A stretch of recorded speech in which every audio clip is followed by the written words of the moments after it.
My name is Lily Benton, and I never thought I'd be the one to evict my own mother from the house I paid for, but I did.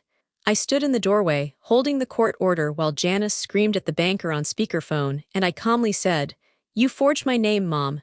And now you're done. Where are you watching from? Let me know in the comments.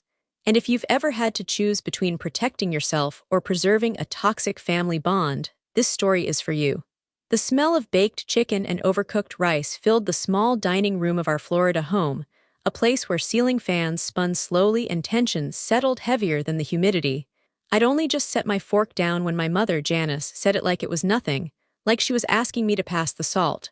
"You'll be covering the mortgage this month since you're still living here." I blinked, slowly. "What?" She didn't even look up from her plate.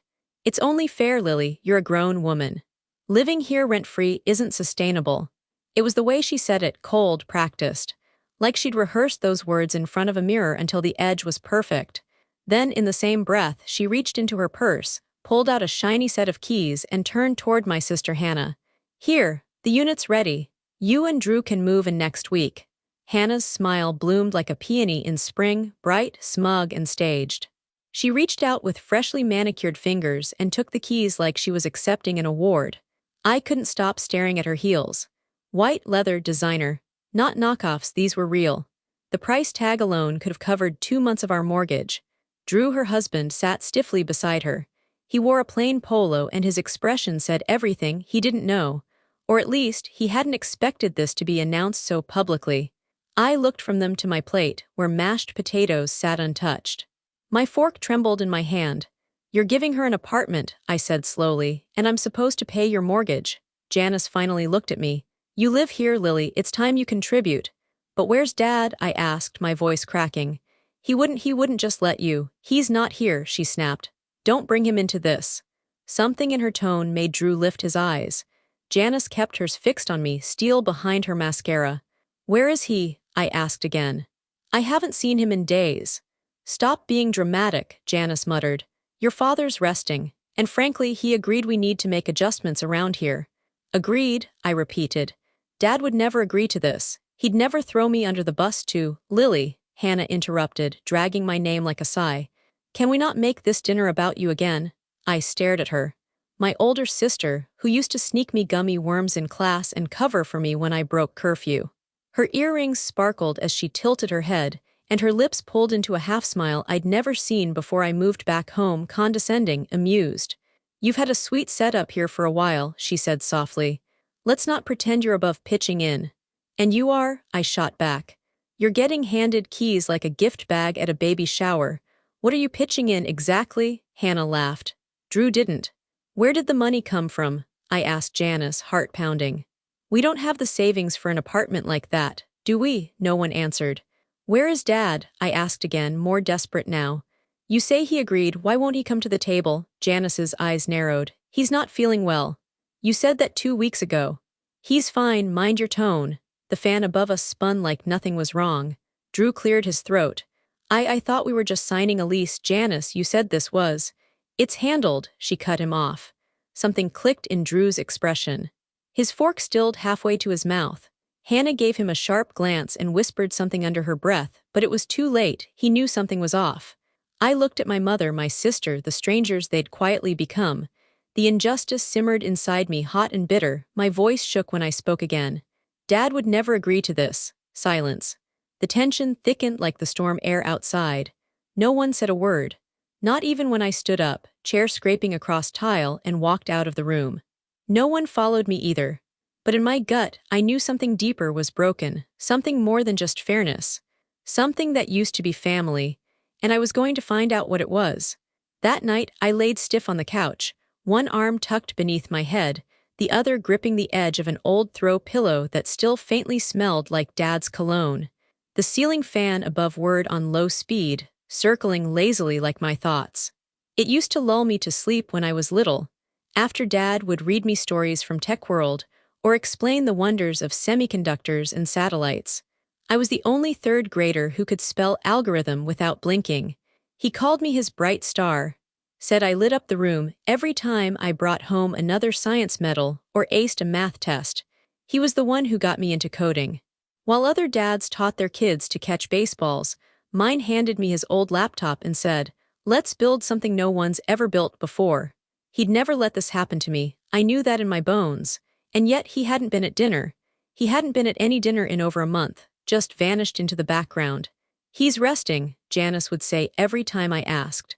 "He's tired." But tired didn't explain the closed bedroom door, or the way she always made sure I didn't go upstairs. I rolled onto my side, staring at the family portrait still perched on the end table.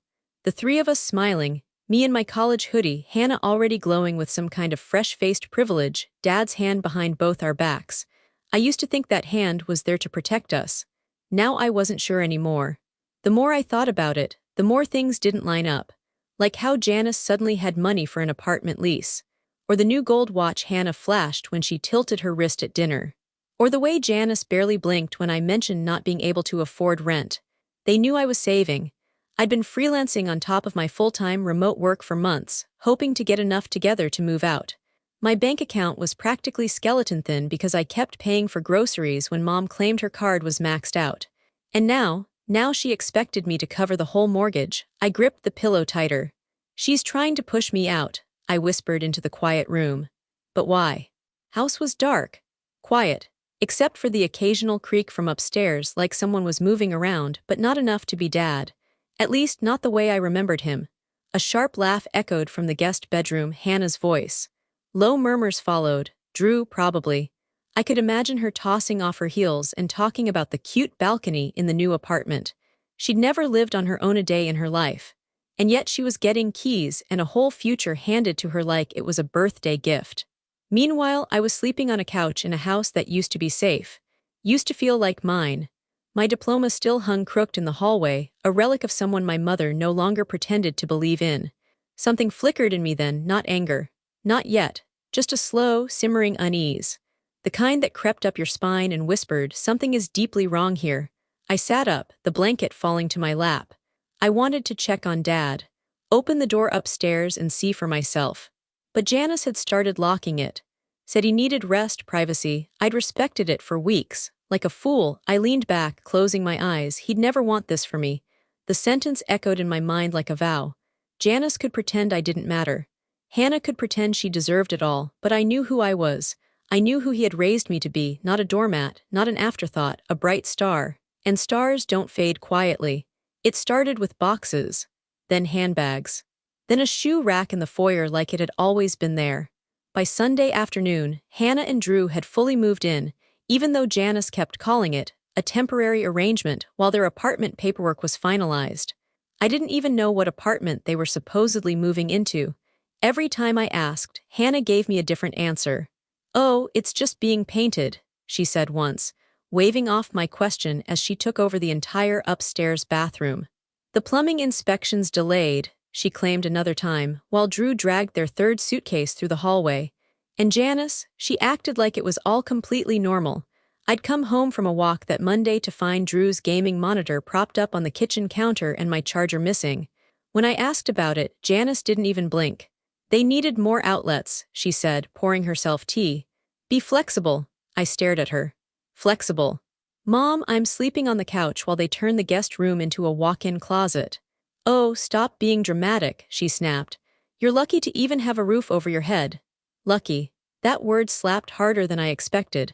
Like my hard work, my contributions, none of it mattered. I was just some burden she begrudgingly let exist beneath her roof. "Is Dad aware of any of this?" I asked, trying to keep my voice steady. Janice set her cup down too forcefully. "Your father's not up for family drama, don't drag him into it." "He is the family," I muttered. "Or at least, he used to be." She walked away without another word. That evening, over a dinner of dry lasagna and forced small talk, Drew complimented the homey vibe of our kitchen like he'd just discovered rustic charm on Airbnb. Janice preened. Hannah pouted over the lack of arugula. I sat there in silence, pushing pasta around my plate, feeling like a shadow in my own home. After dinner, I started gathering the dishes.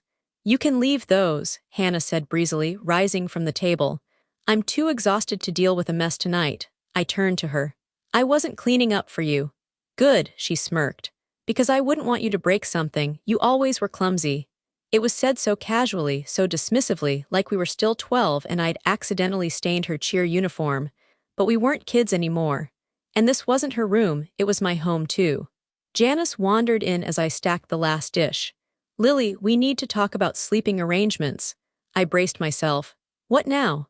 "With Hannah and Drew needing privacy," she began, as if they were honeymooners and not freeloaders, "we've decided it's best you don't sleep in the living room anymore." "Oh, and where exactly should I go?" I asked. "The study," she said. "There's floor space. You can take some blankets in there." I blinked. "You're asking me to sleep on the floor now." "I'm not asking," she said flatly. "You can sleep on the floor or you can move out, your choice." My heart pounded. "I'm your daughter." Janice crossed her arms. "And I raised you, now it's your turn to be useful." I didn't trust myself to speak. Behind her, Hannah leaned against the doorway, arms folded, watching me like I was an unwanted guest at her country club. "Honestly, Lily," she said sweetly, "it would be better if you disappeared altogether." Her words were syrupy with poison. Drew, standing awkwardly behind her, shifted his weight and looked down. He didn't say a word. I grabbed a blanket and my pillow without speaking. My throat burned. The study wasn't even a real room, just a former sunroom with old tile floors and a broken lamp. I curled up by the dusty bookshelf with nothing but a throw blanket between me and the hard floor. My phone buzzed once. Emily, my childhood friend, had texted a cat meme. I didn't reply. I just lay there staring at the cracked ceiling, wrapped in a blanket of betrayal that weighed more than anything Janice had ever handed me. How did it get this bad? I used to dream of building apps that could change lives. Now I was sleeping next to a filing cabinet in my parents' home like a stray. They used to call me the responsible one, the achiever, the daughter with drive. Now they treated me like clutter to be pushed aside. But deep inside, something began to simmer, not just hurt, something sharper. This isn't over. They didn't know it yet, but I wasn't going to let this slide. Not this time. By the third night in the study, I stopped pretending it was just temporary. My hip ached from the uneven tile. The blanket smelled faintly of mildew. I tucked a hoodie under my head for padding, but it did nothing to stop the stiffness in my neck. Above me, wind rustled the blinds, and the floor creaked every time someone moved upstairs, someone who wasn't me. I hadn't seen my father once. Not a glimpse, not even a knock from behind the locked bedroom door. It was like he'd been erased from the house, or erased by it. I stared at the ceiling and counted the seconds between the quiet and the hum of Hannah's blow dryer. Her laughter drifted down the hall. Drew's voice murmured something I couldn't hear, followed by Janice's footsteps pacing in the kitchen. They'd turned this house into a hotel for two and a holding cell for one. I turned onto my side, pulling the blanket tighter. My throat stung. I was tired of pretending this was survivable. Tired of swallowing insults. Tired of the silence my mother used as a weapon. I reached for my phone and typed a single message. "Hey Em, is that offer to crash at your place still good?" The three dots showed up instantly. "Absolutely, you okay?" I hesitated, then typed, "Not really." She replied within seconds. "Come over tonight, guest room's ready. I'll put fresh sheets on the bed and make tea." My hands trembled as I sat up. For a moment I just held the phone in my lap, overwhelmed by the simple kindness of it. No demands, no guilt, just get out of there, you deserve better. I pulled out the worn duffel bag I hadn't used since college and began stuffing it with essentials. Jeans, hoodies, my laptop, the portable charger, a hard drive with old family photos, just in case. From the corner of the room, I caught a glimpse of myself in the glass of the bookcase. Hair messy, eyes hollow. It didn't feel like I was running away. It felt like I was waking up. I moved quietly through the hallway, avoiding creaky floorboards. The light under Janice's bedroom door was on, her voice low and clipped on the phone. I didn't care enough to listen anymore. At the front door, I paused and turned back. The living room still had that one faded photo on the wall, me and Dad, smiling at my college graduation, his arm around my shoulder. I remember that day. I remember him whispering, "This is just the beginning for you, bright star." My chest tightened. I pulled out my phone, lifted it to the house, and snapped a picture. Just one, a reminder, a timestamp. "Dad," I whispered into the quiet, "I'm going to find out the truth, I swear." Then I opened the door and stepped into the night. The air outside was warm, a thick Florida summer night with cicadas buzzing in the distance. Emily's place was across town, a small duplex she'd inherited from her aunt, full of books and thrifted furniture and lemon-scented candles. When she opened the door, her face was already full of concern. "Lily," I didn't speak. I just fell into her hug and stayed there a second too long. She led me inside, and the scent of cinnamon and fabric softener hit me like a lullaby. The guest room had a real bed, a lamp, a woven blanket someone had actually folded with care. "This is yours as long as you want it," Emily said, setting down a cup of tea on the nightstand. "No questions, just rest." I tried to say thank you, but my voice cracked. She gave me a knowing smile and left me alone. That night, under a real blanket in a room that didn't smell like dust or tension, I felt something strange. Safe. I wasn't fine. Not yet. But for the first time in weeks, I wasn't curled up on a floor wondering who I had become. I was Lily again. And tomorrow, I'd begin the search for the answers no one in that house wanted me to find. A week after I moved into Emily's guest room, I was sitting at her small kitchen table, laptop open, pretending to focus on code I'd already rewritten twice. Emily was humming near the stove. "You want eggs or just toast?" "Toast is fine," I muttered, staring at a blinking cursor. My phone rang. Unknown number, Boston, Massachusetts. I almost ignored it. Florida girl. No reason for Boston to be calling me. But something in my chest tightened. I answered. "Hello.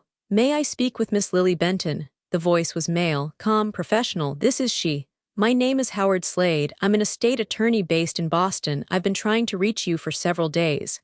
I straightened in my chair. "Estate attorney?" "Yes, ma'am. I represented your father, Thomas Benton." The world went very quiet. "My father?" I repeated carefully. "Yes, I'm calling regarding the execution of his will." The mug in my hand tilted. Coffee spilled onto my fingers, but I didn't feel the heat.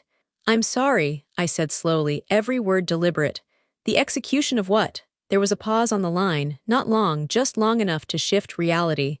"Miss Benton, I was under the impression you had been informed. Your father passed away 6 weeks ago." The kitchen blurred. Emily's voice faded into background static. "Passed away?" I whispered. "Yes." I sent certified letters to the primary residence listed on file. They were signed for. My breath hitched. 6 weeks. 6 weeks ago he had not been feeling well. 6 weeks ago his bedroom door had started staying locked. 6 weeks ago my mother said he was resting. But my throat tightened. My mom didn't say anything about my father's death and will. Silence again. Not awkward, just heavy. "I see," Mr. Slade said carefully. "Miss Benton, you are listed as the sole heir to the residential property in Florida, as well as the entirety of your father's personal savings account." The words didn't make sense in order. "Sole heir," I repeated. "Yes, the house deed was transferred into your name upon his passing. The savings account, approximately $328,000, was also designated solely to you." Emily had stopped moving entirely. She was staring at me. "The house?" I asked faintly. "The house I've been told to pay a mortgage on." "According to the documentation," Howard replied evenly, "there is no remaining mortgage. It was paid off in full 2 years ago." My stomach dropped so violently I had to grab the table. "No," I breathed. "Yes, Miss Benton. Your father was very clear in his instructions. He expressed concern that the information might not be disclosed to you promptly. That is why he insisted I contact you directly if necessary." The room felt too small. "Mother has been collecting mortgage payments from me," I said quietly. "She gave my sister keys to an apartment. She said we needed adjustments." "I can only speak to what is documented," Howard answered. "But legally speaking, the property is yours." "Mine." The word echoed in my ears like thunder. "Miss Benton," he continued gently, "you need to come to my office as soon as possible to finalize the paperwork and secure your assets.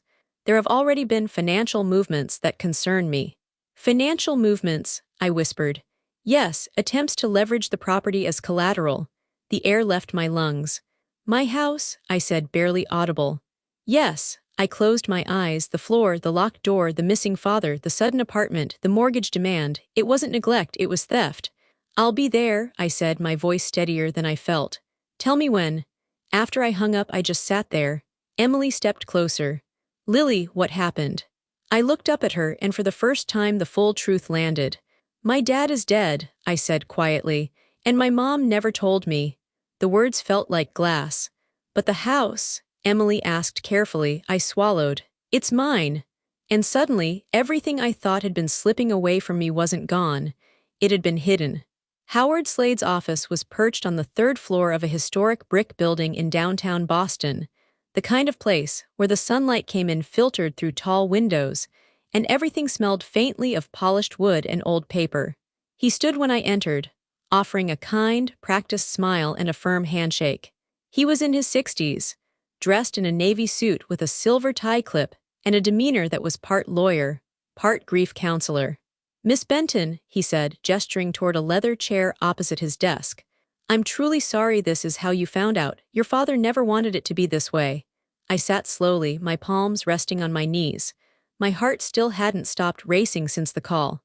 "Why didn't anyone tell me?" I asked quietly. "Why didn't my mother?" Howard didn't answer right away. He reached into a drawer and pulled out a thick folder, gently setting it between us. "Your father drafted this will 2 years ago.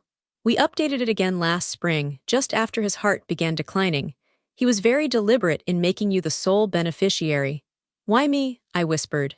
He said, and I quote, "Lily is the only one I trust not to waste it or twist it into guilt." I stared at the folder. Howard opened it with careful hands and spread out the contents. A notarized will, the title deed for the Florida house now in my name, and several bank documents with statements and signatures. "Here's the property transfer," he said, pointing to the highlighted lines. "Executed 6 weeks ago upon confirmation of Mr. Benton's passing. This document legally places the house in your name." I blinked at it. My name, typed, stamped, verified. "So why is my mother demanding I pay the mortgage?" I asked, my voice shaking. "Why is my sister getting a luxury apartment?" Howard took a breath. "This is the part you may want to brace yourself for." He reached for another document, a printed email chain followed by a loan application form. "Your mother, Janice Benton, submitted a request to use the property as collateral for a personal loan. The application was approved under the pretense that she had power of attorney or legal ownership, which," he tapped the paper, "she does not." I felt my body go still. "She tried to take a loan against a house that wasn't even hers?" I asked, voice barely audible. Howard nodded grimly. "And more concerning, it appears the funds from that loan were funneled into a separate account associated with your sister, Hannah Doyle." My jaw tensed. "So Hannah's apartment was partially financed with money borrowed against your house, yes." I pressed a hand to my forehead. "This can't be legal." "It's not," Howard said plainly. "Not without your signature or consent, which brings us to the savings account." He placed another page in front of me, my father's bank statement. Over $300,000, all transferred to a secure holding account in my name, as per the will. "She didn't mention a single cent," I whispered. "No," Howard replied. "She didn't mention your father's death, the will, or your inheritance. She acted as if none of it existed." My fingers curled tightly in my lap. "She lied to me," I said, blinking hard.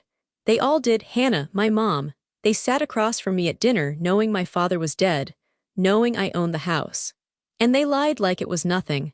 Howard's voice softened. "Your father predicted this, Lily.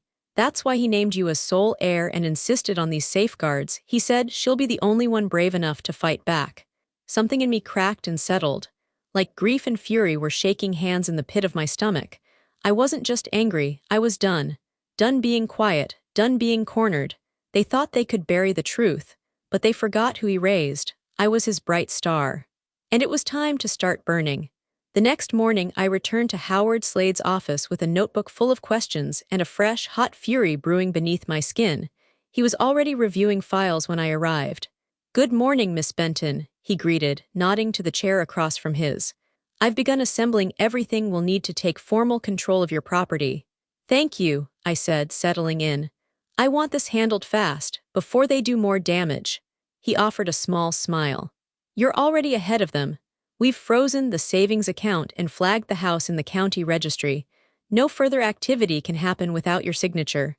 Relief washed over me, but it was brief. Howard slid another folder across the desk. "There's something you need to see." Inside was a series of transaction reports, loan applications, and something that looked like a lien notice. I skimmed the header, property-based loan, collateral audit results. My stomach flipped.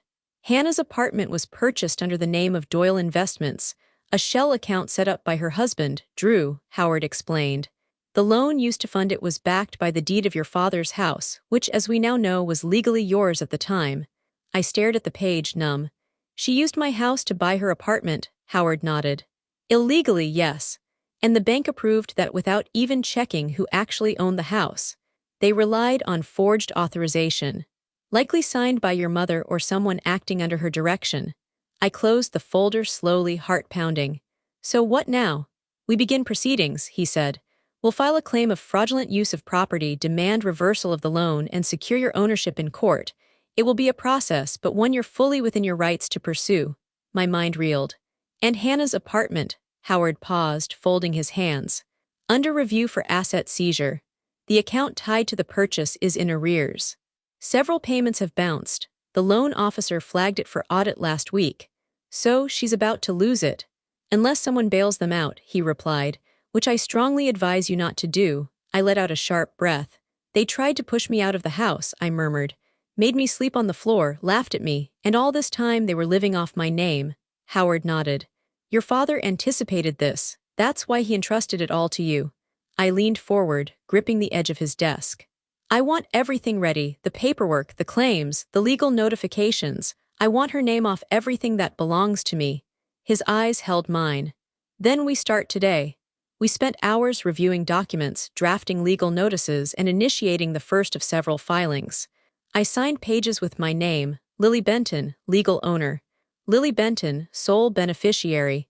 Every signature felt like a match to dry timber. When we finished, Howard tapped the final folder and said, You've got a long road ahead. They're not going to go quietly. I don't want quiet, I said, standing. I want truth. Outside, the Boston air was crisp, the sun just starting to dip behind the buildings. I pulled out my phone and stared at the picture I'd taken of the house before I left. Janice had counted on my silence. Hannah had counted on my absence. They were about to learn how loud I could be. And I was going home. Howard parked at the curb just as a storm rolled in, not thunder and lightning, but the kind of Florida storm where the sky turned lead gray and the air pressed in humid and heavy. The house looked the same from the outside, trimmed hedges, cracked driveway, peeling paint near the porch light. But something felt different now. Off balance. Like the whole foundation knew it was about to crack. This is it? Howard asked, stepping out of the car. I nodded. Yeah, home. We walked toward the door, the folder in Howard's briefcase heavier than anything I'd carried in years. I paused at the steps. I didn't knock, I walked in. The sound hit me immediately, raised voices, overlapping, frantic. Hannah's voice first, high-pitched and breathless. They can't just take it away, that's not how this works. Janice, louder, sharper. Get someone higher on the line. You tell them this is a mistake, tell them we were promised more time. Howard gave me a look, then followed as I stepped through the hall and into the living room. The scene froze. Hannah was pacing in front of the fireplace, mascara streaked down both cheeks, her silk blouse wrinkled and clinging to her skin. Janice stood near the coffee table, phone in hand on speaker. A man's voice, calm, clipped, was echoing through the receiver. As we stated earlier, the account flagged for collateral audit has been legally contested by the verified owner of record.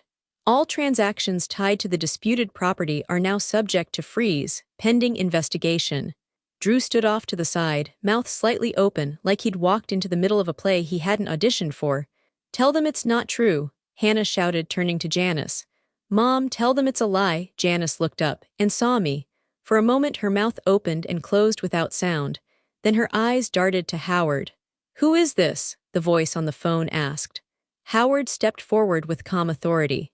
This is Miss Lily Benton, the rightful owner of the property in question. I'm her legal counsel. Drew blinked. Wait, what? Howard continued smoothly. As of 6 weeks ago, the home was deeded solely to her. All financial activity initiated under anyone else's name is under review for fraud.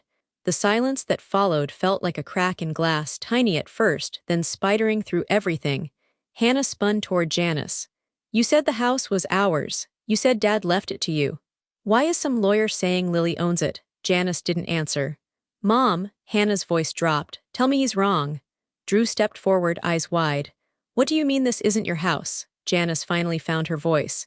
I did what I had to do. This family needed stability. Lily was living here rent-free doing nothing. Excuse me, I cut in, my voice cold.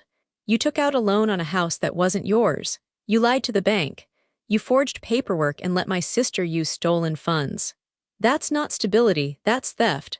Janice glared at me. Don't get righteous, Lily, your father always. My father left everything to me, I snapped. Because he knew, the phone crackled. We'll need updated contact information for Miss Benton. Ms. Janice Benton, as of this call, you are no longer recognized as the legal point of contact for this property.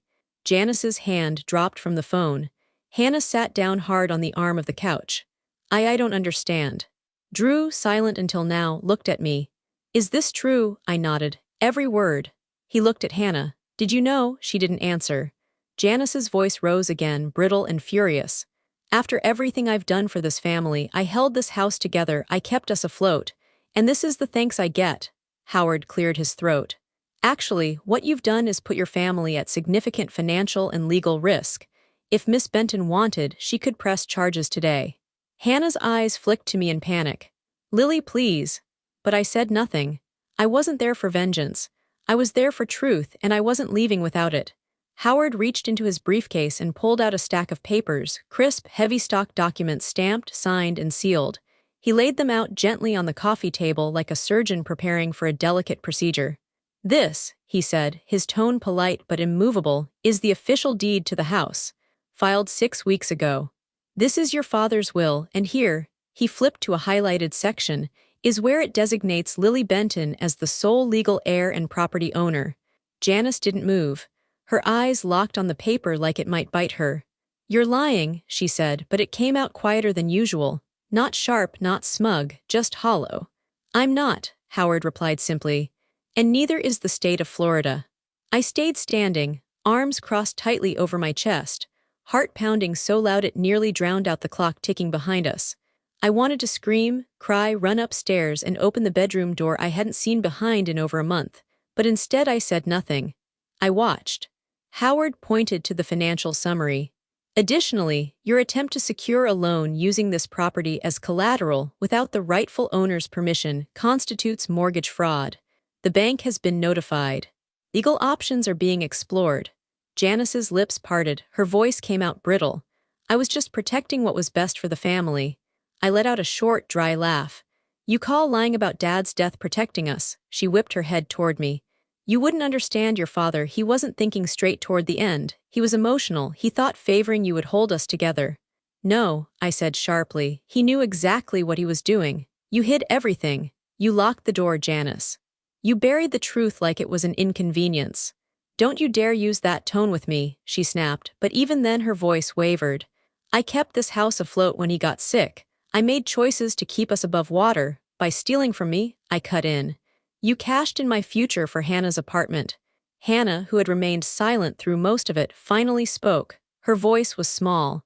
I didn't know it was in your name. I turned my gaze to her. I swear, Lily, she said, glancing nervously at Drew, Mom told me the house was hers. That Dad left it to both of them. I didn't see anything, I didn't know. Drew's brows shot up. You signed loan documents, Hannah. She told me it was fine. Hannah nearly shouted, eyes wide and glossy. That everything was under control. I didn't know it was your name on the deed, she never said. Howard raised a brow. Regardless of what she told you, the legal responsibility now falls squarely with those who signed knowingly, or chose not to question what was clearly irregular. Drew took a step back, like the air had shifted around him. You used our names to commit fraud, Janice stiffened. I did what I had to do. No, I said, stepping forward. You did what made you feel powerful. You saw Dad was slipping, and you made sure the pieces fell exactly where you wanted them. The words hung in the air like smoke, truth finally spoken aloud. Janice folded her arms tightly across her chest, but her hands trembled. He was going to ruin us, with all that nonsense about fairness and legacy. You didn't even want this house, Lily. I didn't want to sleep on the floor of the study either, I said. But here we are. Howard reached down and straightened the stack of papers. You can choose to cooperate, or you can complicate this further. But the fact remains the property, the finances, the authority, they are no longer yours. Janice sat down without another word. For the first time, she looked small in her own living room. And Hannah, she turned to me, her voice cracking. What happens now? I didn't answer yet.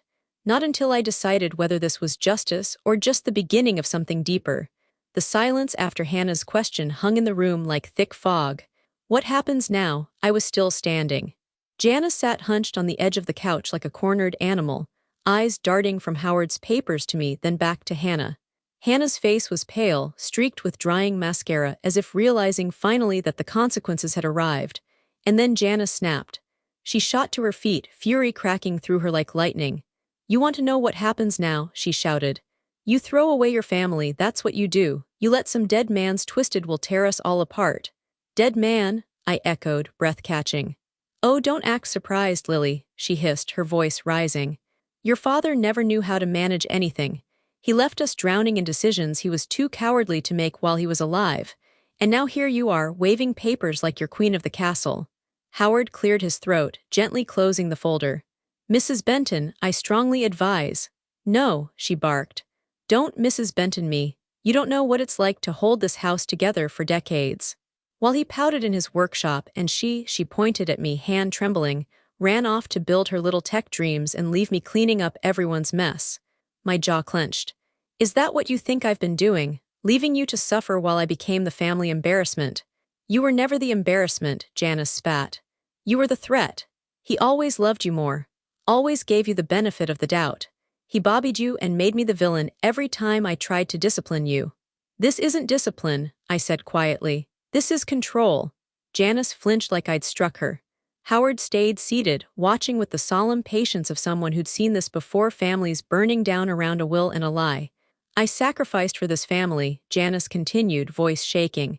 "And what do I get? A daughter who calls me a thief, a husband who didn't trust me enough to leave me the house I built." "You didn't build this," I said, stepping forward. "Dad did, with love. With respect, with care. All you did was spend it like it was owed to you." Janice's hands balled into fists. "You're so ungrateful. You live under my roof." "It's not your roof," I snapped, louder now. "You lied about his death. You locked his door. You took money from me while pretending he was still alive." Hannah gave a sharp gasp. Drew looked at me, stunned. "You didn't know your dad had passed." "No one told me," I said, eyes fixed on Janice. "She let me sleep in that house like a guest.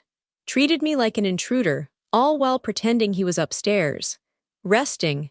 Hannah stumbled back against the armrest, then slowly crumpled to the floor, her arms wrapped around her knees like she was trying to disappear into the carpet. "I didn't know," she kept whispering. I didn't know." Janice didn't look at her. I stepped between them. The tension was so sharp, I could almost hear the threads snapping in real time. "This ends today," I said, my voice calm but iron. "Your control, your lies, your manipulations. I'm not your scapegoat anymore, and I won't let you bury Dad's memory just because it makes things easier for you." Janice's face crumpled, but she didn't cry. She turned, stiff as stone, and stormed out of the room. Her bedroom door slammed with enough force to rattle the family portrait still hanging on the hallway wall. And in that thick, ringing silence, Drew did something I never expected. He stepped beside me. Quietly. Steadily. He placed a hand on my shoulder and said, without hesitation, "She's the only one telling the truth." I didn't cry. But for the first time since this all began, I felt seen. 2 weeks later, the legal dust had settled enough for the hammer to fall. Howard worked fast. Between notarized affidavits, bank correspondence, and a claim of fraudulent activity, we built the case point by point. The house was already in my name, that part was secure, but now we were going after the forged loan. And we won. The bank approved the reversal. All funds tied to the illegal loan were withdrawn. Hannah's apartment, frozen. The deal collapsed like a sandcastle under high tide. And the final blow, Janice was forced to sign a legal confession admitting to financial misrepresentation. Howard made sure of it, calm, clinical, and thorough. Without the confession, the alternative was a public lawsuit, and she couldn't risk that. When we returned home with the final signed document, I asked Janice to gather in the living room. She refused at first. Then she realized she no longer had the power to say no. So she came, lips pressed into a hard line, arms crossed like steel cables. Hannah sat silently on the far edge of the couch, eyes red and swollen. Drew stood behind her with a hand on her shoulder. I stepped into the middle of the room, where Dad used to read the newspaper, where I used to curl up with my laptop as a teenager, and I didn't feel like an outsider anymore. I felt like the owner. "I've filed everything," I said quietly. "It's done, the loan is reversed. The bank has cleared the title, and this house, it's mine fully and legally. No questions left." Janice didn't respond. Her jaw tightened. Howard handed me a copy of the signed confession. I didn't waive it. I didn't need to. I looked straight at Janice and Hannah and said, "From now on, we live by my rules or not at all." The words landed with a solid, final thud. Hannah sniffled and nodded quickly, almost frantically. "I understand. I'm sorry, Lily, I was stupid. I let her talk me into things I thought it was hers." "I know," I said, cutting her off. "And now you know better." Janice stared at me like I was someone she didn't recognize, and maybe I wasn't. Maybe the daughter she used to guilt and manipulate had been replaced with someone forged by truth and betrayal. "You can stay here," I added, "under one condition: full honesty and no financial involvement. You don't touch anything that doesn't have your name on it, and you never lie to me again." Hannah whispered, "I agree." Janice said nothing. Instead, she turned stiffly and walked away. Her bedroom door didn't slam this time. It clicked shut like a final period at the end of a sentence. I stood in the living room a moment longer, breathing in the silence. And for the first time in my life, it felt like mine. The house felt different now, not just on paper, not just in legal terms, but in the way it breathed. There was no more shouting down hallways, no more hushed secrets behind closed doors. The air had cleared slowly, steadily, like fog burning off under a rising sun. Months passed. Quietly. Hannah stopped wearing those stiff, flashy clothes she used to parade around in like armor. She started waking up early, making coffee for everyone without being asked. I'd catch her folding laundry that wasn't hers. Even her voice softened, as if something inside her had crumbled just enough to let humility in. Drew picked up extra shifts at a repair shop on the west side of town. The oil under his fingernails and grease-stained shirt somehow suited him better than the button-ups Janice used to buy him. He came home tired, but content, and polite. Always polite. And Janice. She was quieter now. Not defeated exactly, but smaller. She no longer snapped orders or doled out guilt like candy. She paid her own bills with money from her retirement account. She stayed out of the finances. When she spoke to me, it was short and civil, and that was enough. I made rules and I kept them. No one used the joint card. No one entered my office without knocking. No one questioned where I went or what I spent. I had boundaries, and for the first time, they were respected. I'd reclaimed more than a house. I'd reclaimed space. On one particular Sunday morning, I cooked. Something Dad used to do: pancakes with too much vanilla, eggs with a dash of paprika, and fresh orange juice. The kitchen smelled like childhood again, like cinnamon and old comfort. Hannah tiptoed in, barefoot in an oversized hoodie. She hesitated at the doorway like she wasn't sure she was welcome. "You can come in," I said, flipping a pancake. She slid into a seat at the table, eyes low. "Drew's on his way, he's picking up bread." I nodded. We stood in that quiet for a moment, just the sizzle of batter in the pan between us. Then softly Hannah said, "Thank you." I glanced at her. She swallowed. "For not throwing us out. You could have, and I wouldn't have blamed you." I didn't answer right away. Instead, I plated a stack of pancakes, set it in front of her, and said, "I didn't do it for you." She blinked. "I did it because he wouldn't have wanted me to become what she did." Dad believed in fixing what you can and letting go of what you can't. Hannah nodded slowly. Her eyes shone with something raw, remorse maybe, or just the weight of truth. We ate in silence for a while. And in that stillness, I realized we were rebuilding something. Not the old version of family, cracked and fake and polite, something else, something sturdier. Peace wasn't loud. It was soft, earned, and we were learning how to live in it. 1 year later, the house no longer felt like a battlefield. It felt like mine. The guest room had been turned into a study again, except now it held rows of laptops, whiteboards scribbled with algorithms, and the energy of something alive. My coding workshop met every Saturday, filled with young women from the neighborhood, eager to build something of their own. We started with small apps. They left with big ideas. I kept a photo on the desk, Dad, standing behind me at my high school science fair, grinning with both pride and absolute certainty. Like he'd always known I'd end up right here. The living room walls had changed, too. The graduation photo was still there, but now it was joined by snapshots of my first workshop cohort, a selfie with my team from the tech startup I'd recently joined, and one of Hannah and Drew, sweaty and smiling, kneeling in the backyard garden they'd built together. Even Janice, on most days, kept to herself. But sometimes I'd hear her humming while organizing her puzzle books. That was her piece. And this was mine. After the last workshop of the season, I sat by the window and opened my journal. I wrote, "Dignity is not something they give you, it's something you take back. Brick by brick, line by line." And I had. This house was once a symbol of silence and secrets. Now, it was proof that truth could live here, so could I. That was the end of my story. But there's one thing I still wonder about. Hannah stayed, even after everything, even after knowing what Mom had done. She could have walked away, but she didn't. Did she do the right thing, or would you have made a different choice? Tell me in the comments. I really want to know. And if my journey meant something to you, please like this video and subscribe for more stories just like this.